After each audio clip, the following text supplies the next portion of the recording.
Hello everyone, अगर आप भी हरियाणा स्टाफ सिलेक्शन कमीशन की तरफ से कोई भी स्क्रूटनी का फॉर्म फिलअप करना चाहते हैं ऑनलाइन, तो वो कैसे डॉक्यूमेंट आपके फॉर्म के फिलअप होंगे वो मैं आप लोगों को इस वीडियो के अंदर बताने वाला हूं।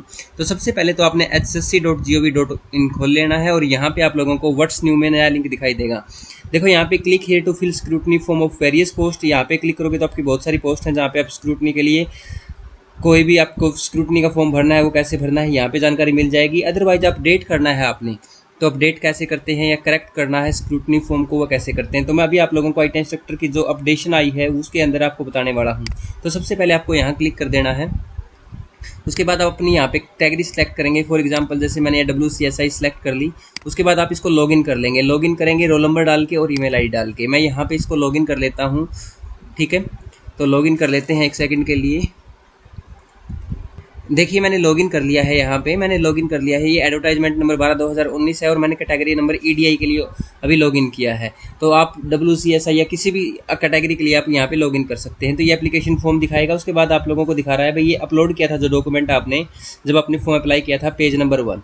तो यहाँ पे वो पेज नंबर 1 अपलोड करना होता है। अगर आपने इसके अंदर कोई एरर दिखाई दे रहा है तो आप यहाँ से इसको डिलीट करके दोबारा से अपलोड कर सकते हैं। इसी तरीके से आप सेकंड पेज जो है उसको यहाँ अपलोड करना होता है और यहाँ अगर कोई गलती है तो आप इसको यहाँ से डिलीट कर सकते हैं और यहाँ से दोबारा अपलोड कर सकते हैं। उसके बाद आपको नीचे आना है, आपकी यहाँ पे पर्सनल डिटेल होगी। पर्सनल डिटेल के अंदर आपका नाम, फादर नेम, ये सारी जानकारी होगी। तो मैं इसको थोड़ा सा हाइड कर रहा हूँ, इसको डायरेक्ट मैं थोड़ा सा आगे लेके चलूँगा आपको। उसके बाद आपसे कैटेगरी, अगर आपकी कोई कैटेगरी है तो आपसे कैटेगरी पूछेगा यहाँ पे। तो ये कैटेगरी के लिए यहाँ पे आपको सर्टिफिकेट अपलोड कर देना है और यहाँ से आपने डिलीट कर देना है अगर ये गलत हो गया है तो, ठीक है। यहाँ पे उसकी डेट ऑफ इशूइंग रखनी है, इशूइंग अथॉरिटी कौन थी, तहसीलदार जो भी रहेगा, और डॉक्यूमेंट का सीरियल नंबर क्या है। आपने मैट्रिकुलेशन कर रखी है तो उसके लिए यहाँ पे आपको यस करके यहाँ पे डॉक्यूमेंट अपलोड कर देना है। अगर कुछ गलती है तो यहाँ पे इसको डिलीट कर सकते हैं। ये डेट ऑफ इशूइंग यानी कि इसकी जो इशू डेट थी वो कब थी और कहाँ से इशू की गई है, कौन से बोर्ड से है, इसका सीरियल नंबर क्या है, मैक्सिमम मार्क्स कितने थे, ऑब्टेन्ड कितने की, ये परसेंटेज आ जाएंगी। उसके बाद फिर आप लोगों को ऐसे ही +2 की करनी है। अगर आपके पास हिंदी, संस्कृत या कुछ और आपकी +2 की जो भी क्वालिफिकेशन है उसको भी ऐसे ही डाउनलोड करना है। अगर आपको एज में रिलैक्सेशन चाहिए तो आपको क्लेम यस करना है, अदरवाइज नो कर देना है।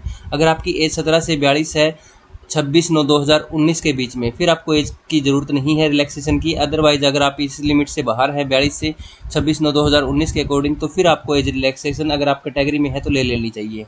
डोमिसाइल ऑफ हरियाणा अगर आपके पास है तो यस करके डोमिसाइल को अपलोड कर देंगे। अगर गलत अपलोड हो गया है तो आप इसको डिलीट करके दोबारा से नया अपलोड कर सकते हैं। उसके बाद अगर आप ESP कोटे से हैं, स्पोर्ट्स ग्रेजुएशन सर्टिफिकेट जो होता है आपका, अगर आपके पास है तो आप यस करेंगे, अदरवाइज नो करेंगे। अगर आपने डिग्री वगैरह कुछ कर रखी है तो आप यहाँ पे डिटेल अपनी चढ़ा देंगे। तो यहाँ पे मैंने डिटेल लगा दी है। उसके बाद आपको अगर डिलीट करना है तो कुछ यहाँ से डिटेल को डिलीट भी कर सकते हैं। उसके बाद देखो यहाँ पे प्रैक्टिकल और टीचिंग एक्सपीरियंस अगर आप लोगों के पास है तो एटलीस्ट 2 साल का या फिर ज़्यादा है आपके पास, तो आप यहाँ पे अपलोड कर सकते हैं। और उसके बाद यहाँ पे आपको क्या करना है, इसको यहाँ से डिलीट करने के बाद आप दोबारा से अपलोड भी कर सकते हैं। क्लियर है। उसके बाद आप अपनी हायर क्वालिफिकेशन यहाँ पे आप मेंशन कर सकते हैं। यस है तो आप करके फिल कर दीजिए, अदरवाइज नो कर दीजिए, ठीक है। अगर आपके पास है तो आप यस करिए, अदरवाइज आपको नो करना है।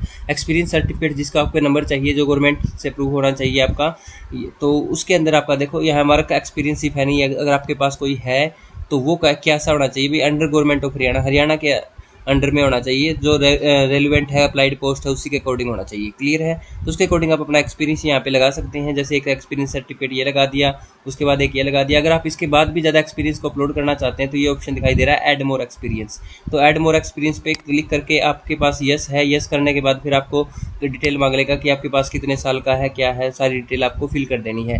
जैसे फॉर एग्जाम्पल आपसे पूछेगा, यस करने के बाद आपके पूछेगा वर्क किस पोस्ट पे काम किया है आपने, कौन सी इशूइंग अथॉरिटी थी, या इशूइंग अथॉरिटी का मतलब आपने किस कंपनी में वगैरह में या कहाँ पे गवर्नमेंट जॉब की है, ठीक है। एक्सपीरियंस कहाँ का आपका, उस डॉक्यूमेंट जो आपको दिया है एक्सपीरियंस सर्टिफिकेट, उसका सीरियल नंबर क्या है, कितने साल का है, ठीक है, उसको यहाँ पे अपलोड कर देना है। क्लियर है। उसके बाद गवर्नमेंट एम्प्लॉय हैं आप या रिलेटिव है तो उसके लिए यहाँ पे आप यस कर दीजिए, या फिर कोई आपका रिलेटिव हो या खुद हो। तो देखो पहले यहाँ पे ऑप्शन सेल्फ का ऑप्शन नहीं आ रहा था, बाकी ऑप्शन आ रहे थे। देख तो यहाँ पे सेल्फ का ऑप्शन आ गया है। तो यहाँ पे स्पेसिफाई कैटेगरी, अगर आप खुद गवर्नमेंट जॉब है तो सेल्फ करेंगे, अदरवाइज आपकी फैमिली में कोई और है, फादर मदर स्पाउस आपकी वाइफ है या ब्रदर है या सन है या डॉटर है, तो कोई भी है आप यहाँ पे उसके अकॉर्डिंग चूज कर लेंगे। उसके बाद विडो है या फिर फादर डाइड है, या तो आपकी मतलब विडो यानी कोई विधवा है, या फिर उस किसी के फादर एक्सपायर हो चुके हैं, तो उसके लिए जो कंडीशन उसके अकॉर्डिंग यहाँ पे अपना सर्टिफिकेट जमा कर देंगे। उसके बाद ये अगर आप किसी ट्राइब जाति से है, विमुक्त जाति से हैं, आदिवासी जाति से, तो ये करके यहाँ पे डॉक्यूमेंट अपलोड कर देंगे। उसके बाद यहाँ पे सिग्नेचर अपलोड करने हैं। इनको चेंज करना चाहते हो तो डिलीट करके चूज फाइल अलग से कर सकते हो, फोटो को भी अलग से ऐसे अपलोड कर सकते हो। उसके बाद सबमिट पे क्लिक कर दोगे। सबमिट पे जैसे ही आप क्लिक करोगे यहाँ पे, उसके बाद आपकी ये कंप्लीट सबमिट हो जाएगा। तो जैसे ही आप डॉक्यूमेंट अपलोड कर दोगे तो इस तरह से आपका फॉर्मेट दिखाई दे जाएगा। यहाँ पे एप्लीकेशन फॉर्म होगा, या एप्लीकेशन फॉर्म 2.0 होगा। उसके बाद आप यहाँ पे देख सकते हो बैकवर्ड क्लास सर्टिफिकेट रहेगा, ये आपका 10th का सर्टिफिकेट दिखा दिया जाएगा। उसके बाद आपकी जो भी क्वालिफिकेशन है, ये क्वालिफिकेशन की सारी डिप्लोमा डिग्री के जो भी आपके हैं वो सारी सर्टिफिकेट यहाँ पे दिखाने के बाद इस तरह से शो करेंगे। एक्सपीरियंस वगैरह यहाँ पे शो करेंगे। उसके बाद देखो आपका एक तो सबसे इश्यू आ रहा था गवर्नमेंट जॉब के लिए, गवर्नमेंट जॉब वाला ऑप्शन यहाँ पे क्लिक हो गया है। अब देखो government employ relative, any government employ relative yes, और यहाँ पे स्पेसिफाई कैटेगरी सेल्फ हो गया है। देखो यहाँ पे ये अपडेट हो गया है। तो सबसे बड़ी समस्या तो बहुत बच्चों को ये आ रही थी, तो ये अब ठीक कर लीजिएगा। इसके अलावा आप यहाँ पे अपने डॉक्यूमेंट अपलोड करके फाइनली अगर इसके अंदर कोई गलती रह गई है तो आप अपडेट पे दोबारा से क्लिक कर सकते हैं, अदरवाइज आप कंफर्म पे क्लिक कर देंगे। तो उसके बाद आपका फाइनली क्या हो जाएगी, सक्सेसफुल हो जाएगा। कंफर्म पे क्लिक करने के बाद आप लोग देख लीजिए इस तरह से आ जाएगा आपके पास, thank you your form has been submitted successfully. अब डाउनलोड योर फॉर्म पे आप क्लिक कर सकते हैं और आपके लिए यहाँ से PDF डाउनलोड हो जाएगी। तो इस जानकारी के लिए आप लोगों को कोई भी डाउट रह जाता है तो नीचे कमेंट सेक्शन में कमेंट कर दीजिए। इस तरह से यहाँ पे एप्लीकेशन फॉर्म आप लोगों का डाउनलोड हो गया है। तो आगे की भविष्य में इस तरह की जानकारी के लिए चैनल को सब्सक्राइब करके बेल आइकन को प्रेस कर लीजिए। अगर आप किसी कॉम्पिटिटिव एग्जाम्स की तैयारी कर रहे हैं तो उसके लिए हमारे चैनल की प्लेलिस्ट में बहुत सारी वीडियो हैं जो आप लोगों के इंपॉर्टेंट एग्जाम्स के लिए महत्वपूर्ण रहेंगी। Thank you, have a good day.